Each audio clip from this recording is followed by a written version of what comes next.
All right. I am K8PVL, president of Amigos Radio Club Ashtabula, and welcome, Hobby Hooligans, to Hobby Talk. We've got a great episode for you tonight. I'm Rikus, owner of Captain's Comics, comic book fanatic. All right. Very good. Tonight we have special guest, actor, street performer, fire juggler extraordinaire, and all around funny guy, my good friend Shane Nicholas. Welcome to the net, or I'm so Hey, used to what's up, running radio Nemo? nets. Hmm. Great job with the intro. Did you write that yourself? Sort of. Some guy gave me some help. Yeah. All right. Yeah. So what's that you're drinking there? Oh, this is I make hooch. I've been getting into hard seltzers because they're really easy to make. So I made one out of coconut sugar. I don't know why I chose coconut sugar. I thought it would be fun. It tastes good, it just looks weird. So this is like the product of it. Looks like flat beer, but I use a ginger bug to make it sparkling. So it was just like all the sugar I had left, so I just started making hard seltzers. But this is my coconut sugar pineapple flavored hard seltzer. I have a sparkling mead, I guess sparkling honey wine too that I made. I'm getting into the sparkling side of things, which is actually remarkably easy. But that's what I'm drinking. Homemade hooch. All right, very good. Our line producer, he's a beekeeper. He's been pumping honey out, and I can't wait to steal some from him and turn some of that into something good. That sounds good. Is he selling any honey? Next year, he's selling honey. Nice. Oh yeah, bee season's over, isn't it? Yeah, just ended, but Mm, that's okay. yeah, Hey, it's hard he's to find got a good honey. couple good hives going, and the bee inspector for the county came out and checked them out and said they were the best ones he's seen. Holy shit. Oh, you have to have like someone come out and look at it? Ohio Department of Agriculture comes out and monitors them if you register with them, obviously, and they check everything going on there. That's pretty sweet. So we were just saying, you do the fire juggling thing and the fire breathing thing, and the closest to that I got. I quit doing that. The little thing you do with the lighter, and you breathe in, and then you blow it out with the lighter lit, and it makes a little fireball, sort of like what you do, but not as cool. Yeah. I quit doing that because one Yeah, day, that one's an easy one. Any kid can do that one. You just gotta get those crack lighters and turn up the amount that you're getting. Fill up your mouth, blow it out real quick, and you've got a little flame ball. It's dangerous because if you inhale it, you're setting your lungs on fire. But yeah, so I to talk about a little bit about my history in street performing. I love talking about my street performance career. I still do street performances. I was studying theater and a bunch of random shit in college. Psychology, you go through the rickety racket, you go through all the bullshit with college. Never graduated, but it was great 8 years. $100,000 later in two different schools in two different countries.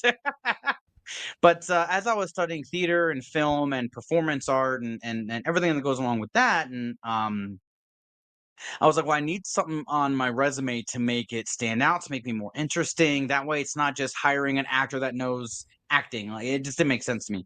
But I was like, well, I can't sing, I can't dance. So what can I do to beef up my resume? So I was like, well, I'm a trained fighter, hand to hand combat. Taekwondo. I did all that, kickboxing, stuff like that. I could easily transition that into my resume. And then I got into stage fighting at Great Lakes Medieval Fair. I was trained by Andrew Mead, who's quite a renowned street fighter, I guess, or I should say, actor combatant. Then I started taking classes for it, and I got I'm certified on fighting from several different trainers.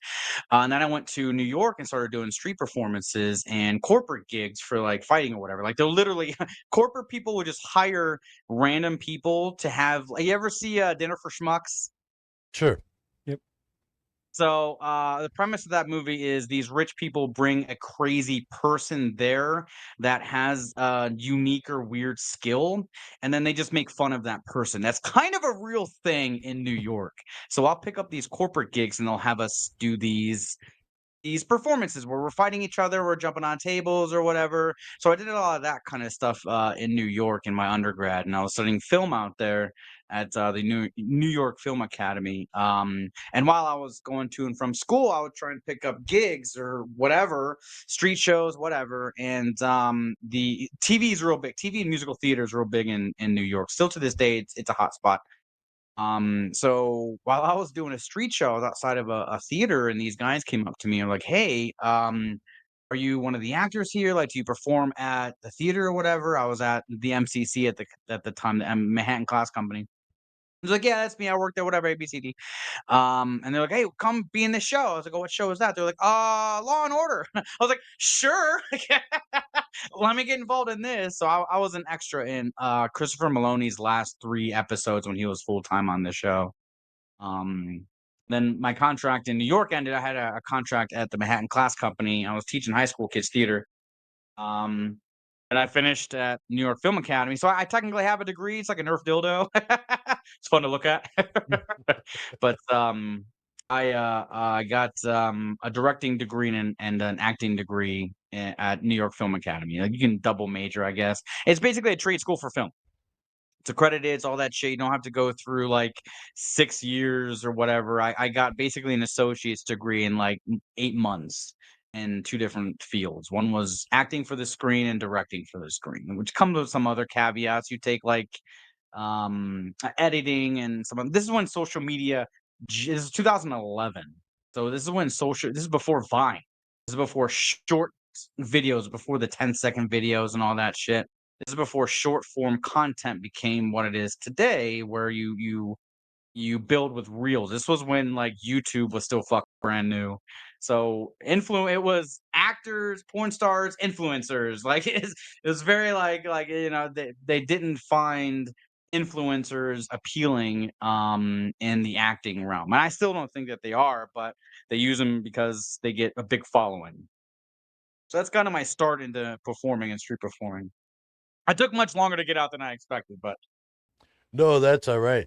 So through all of that, obviously you got to keep up on your skills, the hobby and side of it. Not actually performing. Did you do a lot of like when I was growing up over in the Cleveland area, we had these guys. They would do like guerrilla Shakespeare. They would just pull up in a van and jump out and do some improv Shakespeare stuff. Um, yeah. did you do stuff like that? I've done stuff, yeah, absolutely. So when I was at Kent Trumbull, we would go out to, like, Walmart and areas where it's real busy, and I was in an improv class, and we would go to, like, Walmart or wherever, and we would start doing bits. We never recorded it because, again, this is, like, I'm trying to think the year. This is, like, when social media was a thing, but not, like, a domineering thing. But we would go to Walmart. We went to a few times. We went to the outside after a show in Youngstown, and we were doing improv. We went a couple different places. So I was a um, how do I say that? Co-director of my team for an improv class we were taking at Kent Trumbull. And my philosophy on improvising is you have to be ready at all times to be an improvisational actor. I hate when people just say improv. Sure, it's called improv, but the word is improvising.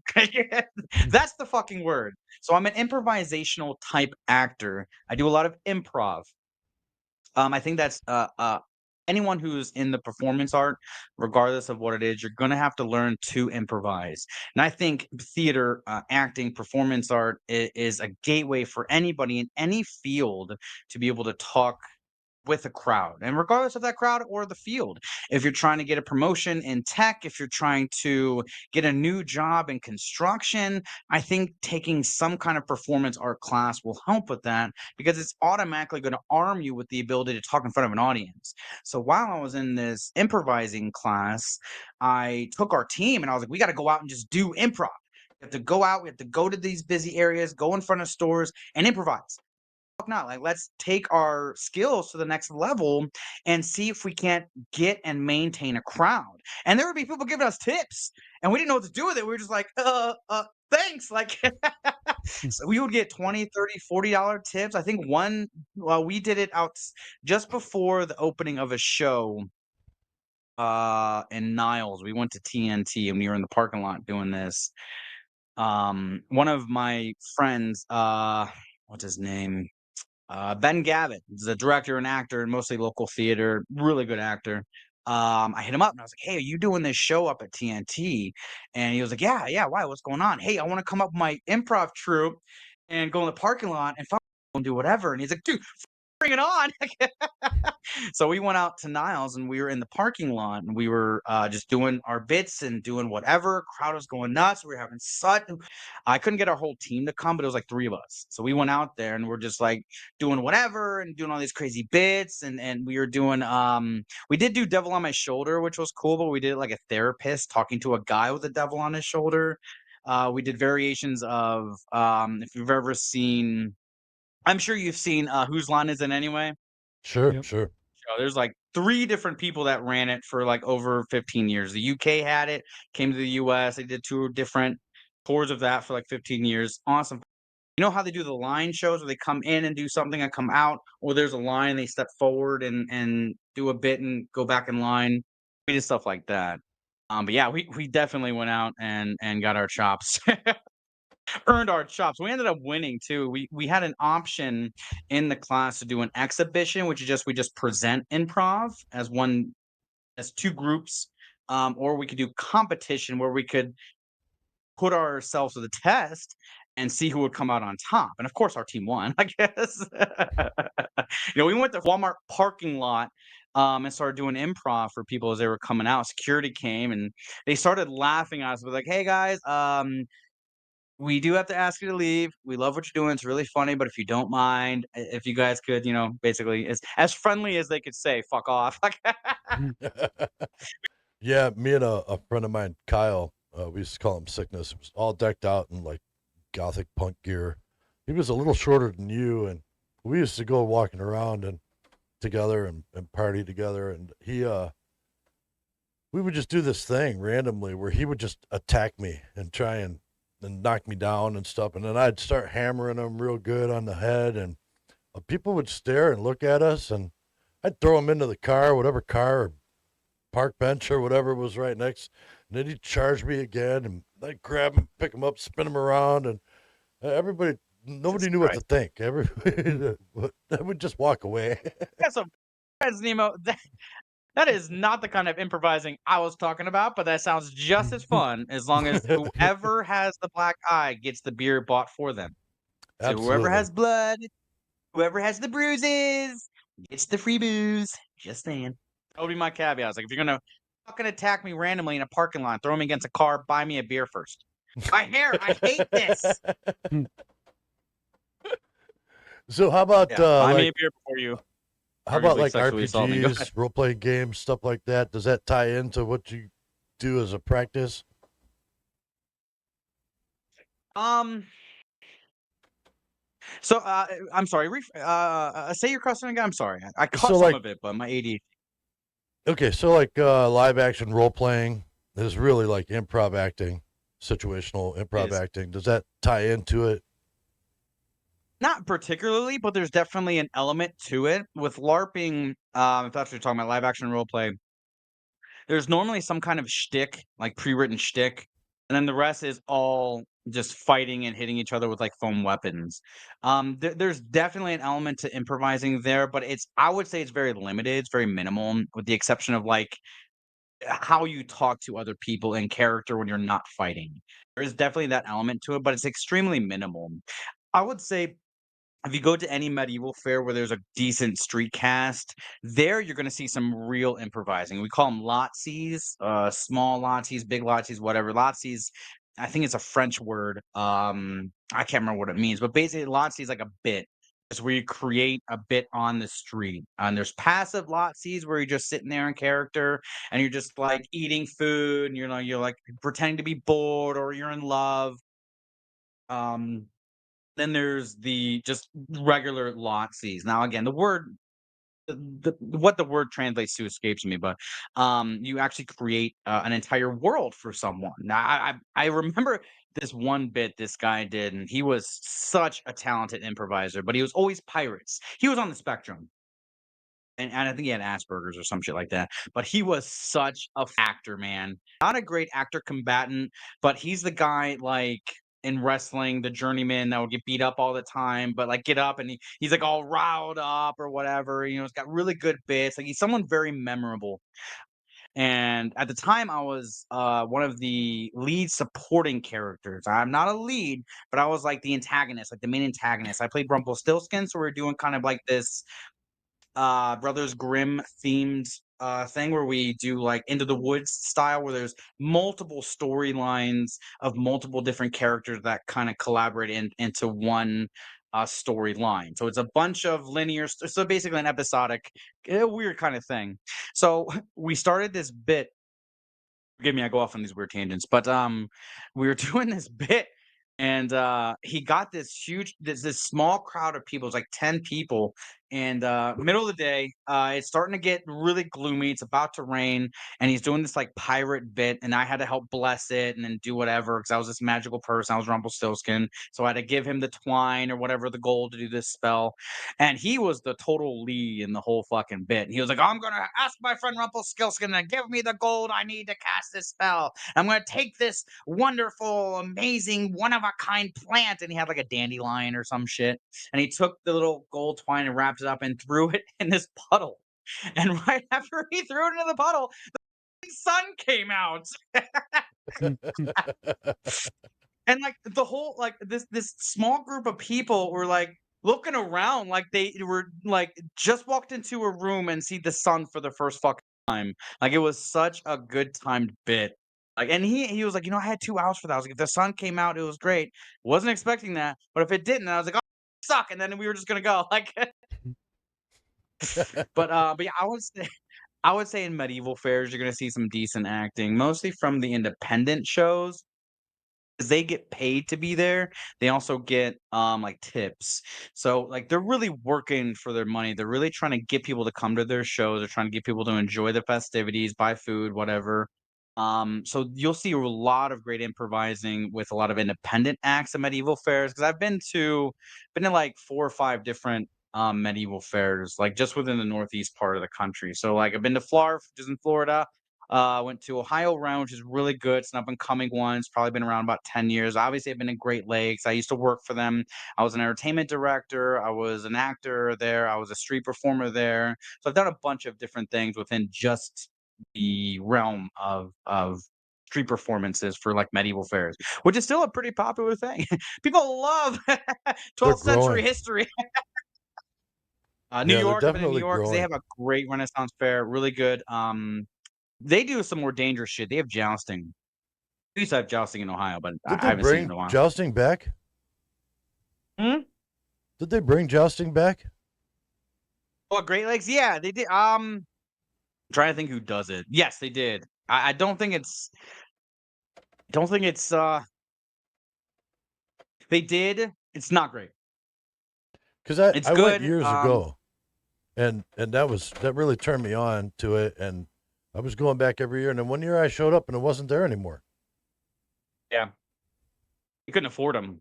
The guy that owns it, Larry, I can't remember his last name. He got into this political fight. So he would donate most of his liquor, at least a portion of his liquor sales, to the fire department in Rock Creek. So he was donating some portion of his alcohol sales to the fire department there. Just it's a tax write-off. It's a good thing to, be generous in your community. Well, they launched their fire department and got deferred to another county that's bigger, it has more resources. So another county took over that fire department, so we stopped donating to it for whatever reason. It moved, whatever it was. Well, an attorney caught wind of this and was like, "Hey, why don't you give me those donations? And we'll make sure to get, A, B, C, D." And he's like, "What do you mean give me for what?" And he's like, "I don't need you for that. I already have an attorney. already have everything going on, already have a liquor license, and every year or every other year, whatever it is, you have to renew your liquor license. Let them know you're still in business, that you still need to sell alcohol, whatever the case may be. He goes to do it, and right before he does, he gets sued, and the board is like, "Well, you're being sued by an attorney for bad practices, so we're not going to at this time give you A, B, C, D, E, F, G." So that's why he couldn't afford to bring back like jousting and some other independent acts and put more money into his fair. Typically with like this kind of business, like an attraction, and most businesses, you go to a bank and you'll say, "Hey, here's my attraction. Here's the output of the attraction. Here's what I offer.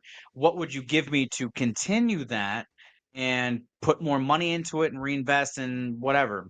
So he gets these huge chunks, and we're talking millions of dollars on the low end to redo his shop, to continue management, whatever.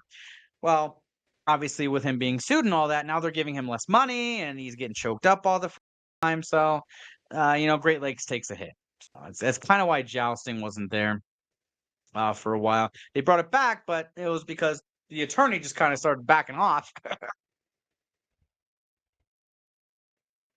that's the story of Great Lakes, as far Hmm. as I know. Most of there's a lot of rumors in that, but I don't know what actually is true. But I know that is true.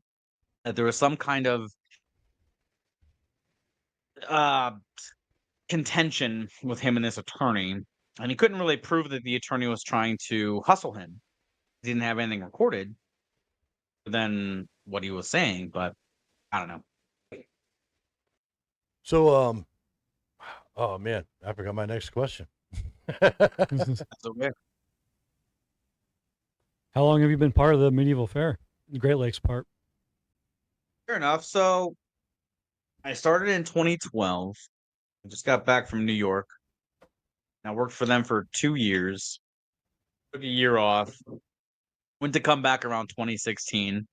But they offered me a directing job, entertainment director of Streetcast. Oh, great. Yeah, let's go over the details. What are you offering me? What's the salary? What are you paying Streetcast, if anything? And obviously, they're not paying Streetcast because they have a pretty loyal fan base. So they offered me like 5 grand, would have been for 12 weeks, but it's all weekends. I'm like, all right, cool. We go to sit down and talk about it. And they go, well, now we're gonna let you split it with 3 other people, and we're gonna give you guys $1,000. You're gonna split it. So it's basically went from 5 grand to $250 for 12 weeks. And I'm like, fuck, what is this? This is bullshit. We go through casting. I'm running the show. Then all of a sudden, Larry, the guy that runs Great Lakes, comes into the picture. He's like, no, we're gonna hire Brett, who at the time was like a groundskeeper, like assistant manager to everything. So rather than having someone set just to run street casts and do street casting and do shows, they were going to basically add an extra job to someone who's already getting paid to be there. I literally was like, I was offered a job. I was given a contract for 5 grand. I signed it and sent it back. They then said, oh, here's the new contract, which I showed everybody. This is why they were pissed. I was like, look, they offered me 5 grand to do this shit. I said yes. Then they wanted me to share this responsibility with the 3 of you, none of which have any theater experience, none of which have ever done theater performance art full time, none of which have ever even stepped foot in a theater, not even to see one. Sounds like there's a lot of drama inside drama, if that makes sense. Literally, it was dramaception. It was ridiculous. Okay. And not to take away anything from what these women brought to fair, because they've actually worked at Great Lakes, but they mostly did street cast. The one woman, I can't remember her name, was really good with actually singing. Like she actually knew how to sing. But when she was given an opportunity to have a show, they gave her her own show. You get to do a show and have a stage and get tips. And we're going to pay you to have it. And the whole time she complained that no one came to her show. Oh, well, no one ever wanted to come to my show. Why would I want to keep doing this? What she doesn't know in theater is that you have to be entertaining. In her show, she would just stand there, she would sing, she would leave. That's all it was. She would stand there, she would sing, and then she would just go. There was no, oh, hello, everyone, come to my show. Come see my show. Oh, hello. What are you doing here? Oh, you're so lovely and cute. Do you want to hear me sing? Oh, you have to wait. There was no bit. There was nothing going on outside of she would stand on a fucking stage. She would sing. It was very dry. There's no bit to it. There's no fourth wall break at a medieval fair. And then she would leave. And then she bitched that she didn't get any tips. It wasn't a good show. She had no showmanship. She had absolutely no idea about the work that it takes to develop a show, to whole environment. There's an entire ecosystem of just developing one show for an independent act. Let's say there's two people doing one comedy show. There's an entire miniature ecosystem and an entire like world that you have to create, and it has to be funny and entertaining. There's got to be something with it. Those people are, Right. I give those people so much credit. And then these people work street cast and they think, well, I could be an independent act, and then they get an opportunity to do it and they suck, but it's everyone else's fault. All right, let's I've been wanting to step say that aside here. from Thank you. let's step aside from Great Lakes for a little bit and tell Yeah, us what thank you're you. doing. Tell us what you're currently doing right now. So I work with a production company, Dion the Great. I can't remember. Higher Productions. And I'm doing a TV series about. It's a biopic about the guy's life. He was actually a prominent actor 2010s ish. He was making serious waves to start doing like Hallmark movies, and he was in some TV shows. He was a professional actor, professional model, and he's doing a TV show about his life. He's funding it mostly himself, but it has actual funding. I'm a paid professional actor in this show. There's actual people investing into this. It's going to be a 6-part miniseries. It's kind of like if Fresh Prince of Bel-Air made a biopic about their life doing that show is kind of what this is gonna be. There's a Interesting. lot of elements of humor, there's a lot of dramatic elements to it, but I'm like, your stereotypical white, like, privileged person in the show. So, I have daddy's money, I'm running daddy's business while daddy's away, and I'm like one of those kind of characters. So I'll be in 2, maybe 3 episodes of that. Um I still do my street shows here and there, not so much anymore. When you're 37, approaching 38, and you're setting shit on fire, it gets dangerous. You make mistakes, you have to, eventually get actual insurance. Like, when you're a street performer, you technically have to have insurance. It's so expensive, and a lot of what I do isn't dangerous. I'm throwing up soft objects in the air and catching them, and then I catch things on fire with nobody around me, and then I end my show. I'm cheap, okay? And I'm from Ohio. So, what kind of projects do you look forward to doing in the future? You got something lined up long term? So I'm writing a script right now, from like creepypasta or whatever, I guess, like those little Reddit stories. And I ran across this one where it was an invitation to a secret serial killer club. And I downloaded the entire story and I want to write it into either a 2-part film or like a 6-episode miniseries where some guy who's, advancing in his career, he's got a great job, he's got a decent girlfriend, decides to move, and is randomly invited to a secret serial killer club. He thinks it's a big joke. He ends up actually having to fight for his life, calls the cops, and is now literally in a secret serial killer club where he's having to actually fight for his life. And there's so many different stages and elements to it. And I want to call it Project Ozzy, and I want to make it like a prequel to The Purge. I really have this idea where if you take this idea of seeing the basic human being and how far they're willing to go to win with extreme odds, and then that person actually wins, how well will that person succeed in killing someone who's probably never even been in a fight since middle school? Like, I love that idea of pushing people to the max. Like, what are your boundaries in life? And I just mean this in general terms. Like, what kind of boundaries do you have in life, and how are you going to push past them? Everyone's got a boundary. How are you going to surpass it? And I think this story of being in a serious secret serial killer club, SSKC, just saying, copyrighted. Um, I think it's going to really show how apathetic humanity is and how at worst we're actively sadistic people. Like in America and in several other countries, but specifically in our country, I think we are very privileged people, and I think that that comes with a level of narcissism. Even when you play the victim, when you might not be, I think that there's definitely a level of narcissism we all have in us because of how spoiled we are. We are a first world country, and our problems are our pronouns, or when we're offended, or some asshole to cut me off, or you have to be the enemy. You have to be my enemy, and you deserve to be killed because we disagree on something very fundamentally unsound for wanting someone to die for it. Like if we disagree on a color, I like blue, you like red. Should you die for that? Like I really want to write a script that showcases how little of humanity that I think some of us actually have. And that's kind of what I'm looking forward to in the future is getting something written and then trying to really put it into film. That's kinda what I'm looking forward to. So I started doing it about 6 months ago. I haven't finished it yet, but that's kind of the project I'm looking for. I went down a rabbit hole. I'm sorry, but I'm a No, talker. I like to talk. No, that's fine. That's fine, man. Actually, that's a great concept, and it's something that's missing right around now. I mean, people Thank you. people are too divided the way things are right now. Yeah. I think, most people just in general have more in common than they're willing to believe. If me and you disagreed politically, we're not gonna go down the rabbit hole of politics, but let's just say politically we disagree, that doesn't mean we shouldn't be able to find common ground. Well, I definitely think we need to all come back together to the table because that's I think we need something, one giant and hug. it's tough when, especially when you're talking about something like acting, because there's a spectrum all across the board there, and everybody used to just work together to make this stuff happen. Yeah. And right now in the performance realm, even on the lower realms, like if you're not agreeing with what they say or do politically, like you're not getting an acting job.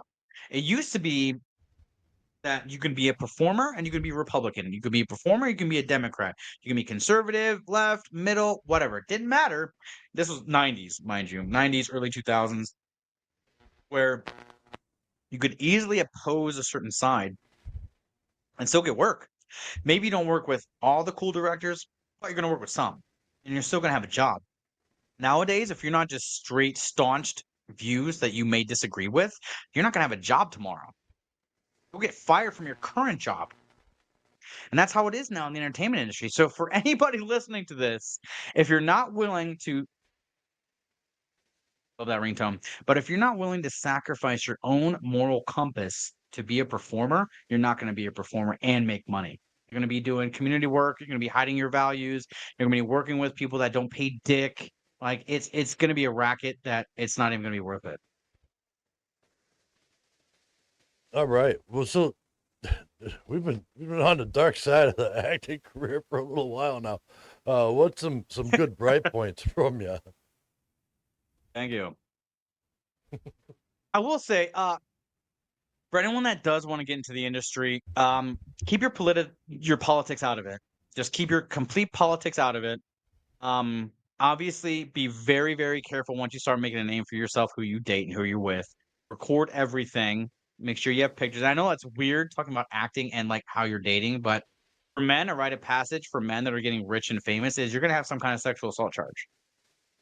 Now, to go back specifically to acting, if you want to be a performer in this industry and you want to make it big, what they're now doing is, regardless of your talent, they're looking at your outreach in social media. So if you have 1 million followers across several different social media platforms, your luck for getting an acting job is pretty good. But if you have less than 10,000 followers across several different platforms and you're a great actor, good luck, dude. You're going to be spinning signs in the middle of New York most of your life or waiting tables. Like it is so pathetic. I've seen so many and worked with an incredible group of talented actors that have such a hard time getting work because they just don't post good content. And it's not anything that they're doing wrong. they just don't post good content because they're good actors. They like to read a script. They like to improvise professionally. They like to utilize their skills and create good, worthwhile film and TV. But they're suckered into this idea that the only way they're going to be good is if they make good content on social media now. And when I came from an era where you were like a porn star if you were a social media guy. The Andrew Batchelor, King Batch, who was huge Viner, he's an outlier. He's a professional actor that became an influencer, that became a huge professional actor. So he's an outlier. When you see like Andrew Batchelor and some of those bits that he used to do, and then you look at his history in film, he was in Workaholics for an episode or two. So he was very new to the acting realm. And then Vine, a year or so later, became huge, and he was top dog on Vine. And then YouTube was starting to become a domineering social media platform. So he transitioned to that, became King Batch. And unlike most influencers at that time, was actually able to get work as an actor, but he already had experience. He was already a trained performer, and he made good content. So they used that as a template for how acting is today. And now we see that all over the place. You can't see a worthwhile film without looking at all of their social media and see 100,000 followers, 250,000 followers, 10 million followers. Every single main cast, top billing. They call it top billing. Those are the people that you see, like the first 5 or 10 actors. If you buy the DVD, you see their name on the marquee. Those people now, if you look at their social media, with very rare exception, like Kristen Bale has no social media, but you'll see all of their influencing. Like that's how they're pushing movies now, is through social media. Whereas before it was like, fuck you, do social media, we're real actors. Now it's one and the same. I came from that era where I was transitioning into social media. So I came in at a bad time. So Yeah. someone that was a little bit more local, that doesn't have access to going out and doing the stuff that you did in New York and other countries, what advice do you have to Canada. someone to do something, the lay of the land around here locally? What would you say to someone in Ashtabula County or in a small township like this, Yeah, it's starting out? actually a good question. I would tell them look for community theater. It's not going to pay. In fact, most local, like small areas, they don't have any paid performers. There's no money in it, unfortunately.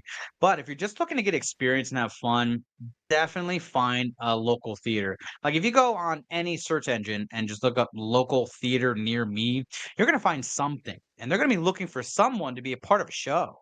So definitely get your chops in some kind of local theater.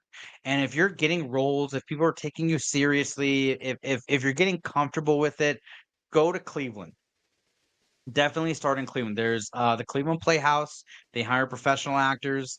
Excellent. There's Columbus. Columbus is great, great for performers in Ohio. If you want to take anything performance art related seriously, you gotta leave. Like there's nothing like in Warren, Ohio, where I'm from, where I'm at. There's nothing around here. There's all community. Niles, all community. Even in parts of Youngstown, all community. Like there are some things you can do that might pay, but that's not going to be a standard. It's going to be an outlier. And it's typically like some student play or some student film, but it's going to be dick. You're going to invest like 100 hours of your time and get $100. So you're going to get $1 an hour to be a part of a movie that's going to premiere on YouTube and have like 1,000 views. So it's not it's worth it if you're looking for experience. But if you're looking for a career, go to Cleveland, see if you can't find some spots or some great places. You have to live out there, you have to grind. Columbus would be better, at least if we're talking Ohio. Because there's some great theaters out there. There's a lot of nightclubs that will hire performers and MCs. But if you're really, really serious about acting in general, if you're serious about acting in any realm, whether you're doing musical theater, if you're doing dramatic theater, if you're doing comedic work, you want to either go to Chicago or New York. Those are the two great big bastions performance art. Chicago is great for just dramatic theater, improvising. They have the Pegasus Theater out there, the theater out there, as it's called, the theater. They have a lot of great places out there to work. I've worked at Pegasus. It's brilliant. I don't know if it's still there. New York, they have the Manhattan Class Company. They have like 3 theaters out there. I actually met Ethan Hawke doing a show out there. because a lot of big name actors, a lot of A-listers, they'll pull their A-list card, their star card, and they'll go get roles in theater. Like they're not making the show, they're selling the show, in my opinion. I mean, they're good actors, don't get me wrong. Like Ethan Hawke is a brilliant actor through and through. But whenever I see like a big name face in theater, like Denzel Washington did Fences, he did the movie, did a great job, but no one's gonna beat Roy Jones Jr. No, or I'm sorry, who did the voice of Vader? Earl James Earl Jones. Jones. James Earl Jones. Thank you. Yeah. No one's gonna beat James Earl Jones's performance in Fences. Nobody. James Earl Jones, he is a brilliant actor. He is an absolutely brilliant actor. He's a Tony Award winning performer. But when I see a lot of A-listers doing theater, I'm already like, sure. Like when Leonardo DiCaprio does theater, like, fuck off, dude. Like, we know how you got the role. You didn't get the role because you went in and read the script and had ideas and trained for the role and then went and auditioned. No, because anyone can do it when you're a name. But when you're really building as an actor and you're starting in theater, even in community theater, and you're starting to make a headway, get the out of wherever you're at, especially if you have any confidence. That's half the job. And just go and lie. Lie on your resumes, learn it as you go. That's what I did. Hmm. I was a professional actor for 5 years. All I did for money was street shows, film, some TV. I did theater work for 5 years. I was learning as I went. And if you were trained in a thing for a show or for a film or for whatever, they're gonna train you how to redo it anyway. So I've been on a horse twice my whole life, and I did a production in New York. I can't remember what it was, but they had to have people that were trained equestrian people that knew how to ride horses. I didn't know how to ride a horse. I've been on 2 horses my whole life, but guess what I put on my resume? Equestrian trained. Oh, you were a horse before? You're equestrian trained? Absolutely. I've seen 5 horses my whole life and been on the backs of 2. And one almost threw me off because I was nervous as shit. It's literally half of the battle is confidence and the other half is luck. I think Seneca said this. Like, luck is when preparation meets opportunity. So prepare, read, find a book that's about theater, that's about film. Stanislavski is great. The Alexander Method's pretty good. Um, there's a couple of different like acting books for dummies or whatever that are absolutely fantastic. How to Break Into the Industry is a really good book. And these are all things that can absolutely help you work in the industry full time. Now, will it always work? No, but who gives a shit? Do something challenging with your life and get out there and just do something dumb. Like worst case scenario is that you're back living in your car. Like who gives a shit? Like, I think people forget the point about living. Living is a choice. You have to choose to live. A lot of people just exist. Okay, everyone has to exist until you die. Living is a choice, and it depends on you. How you want to live for the moment, live for the next week. Do you want to prepare for the weekend? Do you want to do something crazy and fun? That's completely up to you. And as an actor, you have to have experiences and some kind of training. If you want to be a performer, you got to have some kind of confidence in yourself. Gary Oldman said that. One of my favorite actors. Awesome.